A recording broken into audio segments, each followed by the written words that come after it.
방언 기도에 대해서 좀 여러분과 좀 더 나눠보고자 합니다. 고린도전서 14장에 12, 13, 14장에 성령의 은사에 대해서 바울이 얘기합니다. 성령의 은사에 대한 얘기를 하면서 그 사이 13장에 사랑장이 이제 나왔던 것이죠. 왜냐하면 성령의 은사는 사랑을 따라 사용하라는 것이에요. 무슨 얘기냐면 은사는 사랑을 따라 구하라는 얘기는 다른 사람을 섬기기 위해서 주어지는 겁니다. 뭐 영적인 어떤 거장이기 때문에 은사가 주어지는 어떤 그런 것이 아니라 지체들을, 교회를, 다른 사람을 위해서 나에게 그 은사를 하나님이 위탁하신 거예요. 그 사람을 통해서 다른 사람을 섬기게 하시겠다는 겁니다. 그래서 여러분 우리는 모든 은사가 말씀, 지식의 은사, 지혜의 은사, 지식의 말씀의 은사, 지혜의 말씀의 은사, 영분별의 은사, 모든 은사들이 다른 사람을 섬기기 위해서 주어지지만 방언 기도는 나에게 유익이 되기 위해서 주어진 그런 유일한 은사 중에 하나입니다. 이 방언 기도는 사도행전 2장에 보면 그들이 다 성령의 충만함을 받고 성령의 말하게 하심을 따라 다른 언어로 말하기를 시작하니라. 이 방언 은사는 나 따라해 보세요 해서 이라다다다다 뭐 이렇게 해서 이렇게 따라하게 해서 하는 그런 게 아니라 방언 은사는 성령님이 우리 안에서 말하게 하시는 것을 통해서 우리 혀를 통해서 나오는 그런 은사예요. 제가 이 방언 은사를 받으려고 정말 3개월을 기도해서 기도원에서 이렇게 은혜 받으면서 기도하면서 그 방언 은사가 저에게 임했는데 막 기도할 때 성령이 충만해지니까 성령님이 내 속에서 뜨겁게 이렇게 뭔가 이렇게 차오르면서 입에서 제가 할 수 없는 언어가 입에서 막 나오기 시작했어요. 이건 연습해서 나오는 게 아니었어요. 그래서 이것이 진짜 성령의 은사, 방언 은사구나 라는 걸 제가 몸으로 체험하면서 하나님과의 그런 교제 가운데 깊이 나가는 것도 있었고 믿음이 어마어마하게 점프하고 성장을 했던 그런 청년 때 시절이 있었습니다. 말씀대로 되어지니까. 근데 이 언어는 고린도서 14장 2절에 보니까 방언을 말하는 것은 사람에게 하는 것이 아니라 하나님께 하나니 이는 알아듣는 자가 없고 그 영으로 비밀을 말한다는 것이에요. 성령님이 우리 안에서 사람의 언어가 아닌 초자연적인 하나님 나라의 언어를 가지고 말하게 하는데 사람에게 말하는 것이 아니라 그 성령의 은사를 통해서 하나님께 다이렉트로 말하게 하신다는 거예요.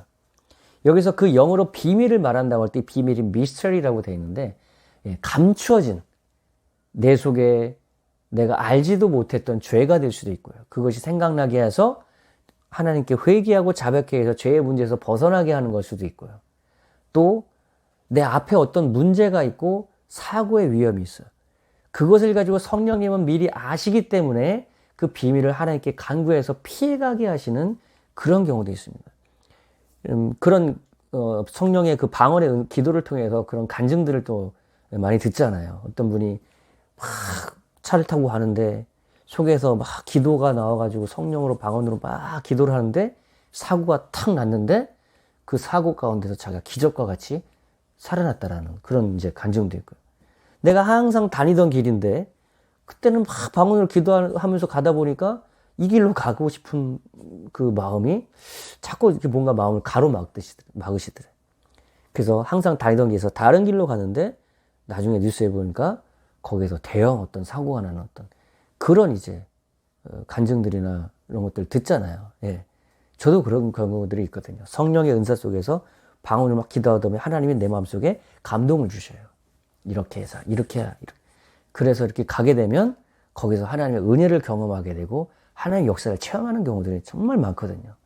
그래서 여러분 방언으로 기도하는 것은 너무나 유익된 것이 뭐냐면 우리의 지성으로는 하나님 안에서 모든 걸 아는 것이 한계가 있어요. 내 과거를 다 기억할 수도 없고 또 내 미래 앞에 일어날 일들도 내가 다 알 수도 없고 그리고 내 현재 주변의 상황에서 일어난 일을 내가 모두 다 간파할 수도 없고 악한 영이 어떻게 나를 공격하고 있는지 하는지도 알 수도 없고 그럴 때 성령으로 방언으로 막 기도하게 되면 성령님이 내 안에서 그 기도를 통해서 그 비밀을 하나님께 간구해서 그 문제를 해결하시고 또 그 기도 속에서 하나님이 영감을 주시고 또 응답을 주시고 말씀해 주셔서 그 어려움과 위험을 피해가게 하신다는 거죠. 그래서 바울은 나는 너희가 다 방언 말하기를 원하나 특별히 예언하기를 원하노라 얘기했어요. 그래서 많은 사람들이 방언의 은사가 예언보다 못하다 이런 이제 얘기를 하게 되는데 또 이 구절 뒷부분에 보면은 너희가 1만 마디 방언을 하는 것보다 5마디 깨달은 말로 하는 것이 낫다라고 하는 그 구절을 인용해서 방언 은사는 뭐 가장 꼴찌 은사라고 하거나 방언 은사는 사랑의 은사만 못하다. 방언 은사는 필요 없다. 심지어는 이것을 마귀 뭐 그런 거 방언이다. 뭐 이렇게까지 얘기하시는 분들도 있는데 우리가 성경을 볼 때 제가 여러분 자주 강조드리지만 항상 컨텍스트 문맥 속에서 성경을 봐야 합니다. 방언에 대한 이 성령의 은사에 대한 내용은 12, 13, 14장 전체 3장을 통해서 우리가 봐야 돼요. 그 중에서 14장에 이 얘기가 이제 방언과 예언에 대한 얘기가 나오는데 왜 그러냐면 이 고린도 교회가 너무나 성령이 충만하고 문제도 많았지만 일단 성령이 충만하고 은사가 막 나타나기 시작하다 보니까 은사를 어떻게 사용하는지 모르고 무절제하게 무질서하게 사용하고 있었어요. 그래서 어떤 사람이 심지어 설교하러 나와가지고 사람들 앞에서 알아듣지도 못하는 방언으로 나다다다다 바다바다바다다다 이렇게 하고 있었던 거예요. 그러니까 설교 듣는 사람들이 무슨 소리 하는지 모르잖아요.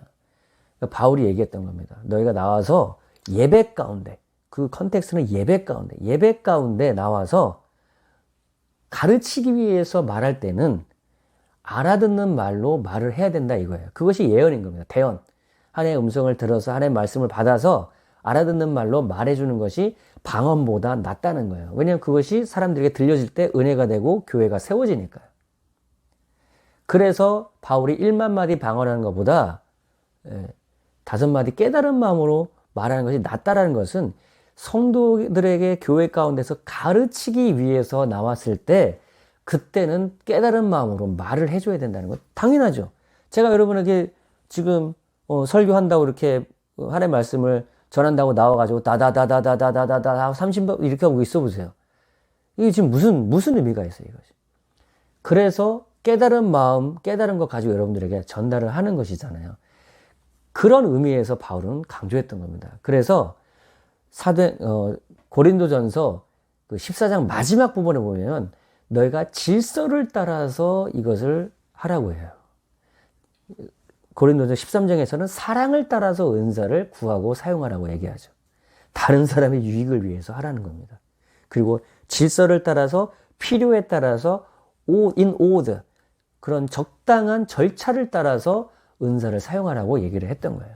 내가 혼자 개인적으로 교통하고 하나님과 깊은 교제로 나아갈 때는 방언으로 기도하고 또 깨달은 마음으로 나와가지고 하나님의 말씀을 가르칠 때는 하나님의 말씀을 받아서 대언해주는 예언의 하나님의 말씀을 가르침으로 하고 때를 따라서 그렇게 사용하라고 했던 것이죠.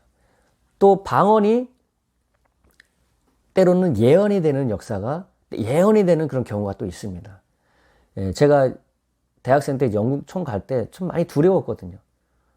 돈도 있는 것도 아니고 그리고 그 해외에서 오랫동안 이렇게 아무도 의지할 사람도 없는 곳에서 생활한다는 것이 너무나 두렵고 초신자였고 그래서 그때 이제 당시 전도사님한테 부탁을 했어요. 우리 형제 중에서 그 성령의 은사, 그러니까 통변의 은사가 있는 형제가 있었는데 그 형제하고 전도사님하고 제가 방언으로 다다다다다다다다다다다다다다다 기도하면 이 형제가 그것을 듣고 얘기를 해줘요.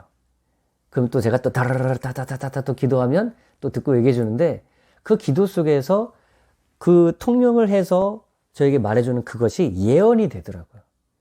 그 친구가 이제 듣고서 기도를 해주는데 제가 하고 있는 기도를 얘기해 주는데 하나님 아버지 저를 죄에서 영원한 멸망에서 구원해 주신 은혜에 감사합니다. 그리고 하나님 저를 열방을 향한 선교사를 부르셔서 이제 영국에서 하나님의 인도와 공급하심을 따라 저를 훈련하시고 만들어 가실 것을 인해서 우리 주님을 찬양합니다. 라고 그렇게 제가 기도를 하고 있더라고요. 그것이 성령의 감동을 따라서 저에게 제가 하나님께 기도하는 기도면서도 그게 통역이 되었을 때 예언의 역할을 하는, 하나님의 음성을 대언해주는 역할을 하는 그런 이제 은혜를 경험했는데, 그렇게 기도하면서 얼마나 눈물이 막 나는지, 하나님이 나를 진짜 부르신 것이 확실하구나. 제가 느꼈던 예배 속에서, 기도 속에 느꼈던 감동이 이것이 확실하구나. 라고 하는 확증, 컨펌이 되어주시더라고요. 그래서 이 성령의 은사, 예언의 은사 이런 것은요, 내가 이미 감동받고 내가 이미 느끼고 있는 거에 대해서 컨펌해주는, 확증해주는 그런 역할을 해주면서 내 믿음이 더욱더 견고해집니다. 그래서 성령의 은사. 그 예언은 우리에게 안위하고 우리를 견고하게 해주고 우리의 믿음을 더욱더 담대하게 해주는 그런 역할을 한다는 거죠. 방언의 은사를 통해서 또 이제 기도할 때 또 하나의 유익은 무엇이냐면요.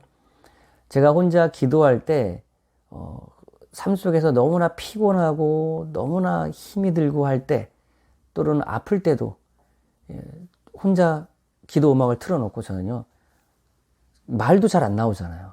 무슨 기도를 해야 될지, 아무 생각도 안 날 때. 그때 기도 음악을 틀어놓고 방언으로 성령 인도 따라 기도하기 시작합니다. 그러면 10분, 20분 이제 기도하다 보면 제 영 안에서 뭔가 생수의 강이 흘러나오는 듯한 그런 에너지와 힘이 올라오기 시작하는 것을 저는 많이 경험하게 돼요. 그래서 이제, 주일날 설교하러 나와야 될 때, 또 새벽에 나와야 될 때, 너무나 피곤하고 힘들 때가 있을 때, 기도하기 시작하면 속에서 힘이 나오면서 그것을 능히 할 수 있는 그런 에너지를 하나님이 공급해 주시더라고요. 성령의 능력이 내 안에서 이제 나타나기 시작하는 것이죠. 그래서 그것으로 피곤함도 이기고 내 삶 속에 있는 어떤 압박감과 스트레스와 이런 것들도 성령이 충만해지기 시작하면서 내 마음속에 평강으로 안식으로 내 안에 쭉 임하는 그런 이제 은혜가 있는 것을 너무나 많이 경험하게 되거든요. 그래서 여러분 이 방언의 은사를 터부시하지 마시고요. 성령의 은사로서 내 개인의 영적인 그 은혜를 누리며 살아가는데 굉장히 유익하다는 것을 여러분 기억하시고 사모하며 기도하시기 바랍니다. 어떻게 그러면 그 방언의 은사, 성령의 은사를 받느냐? 성령의 충만함으로 나아갈 때까지 여러분 기도하시길 바랍니다.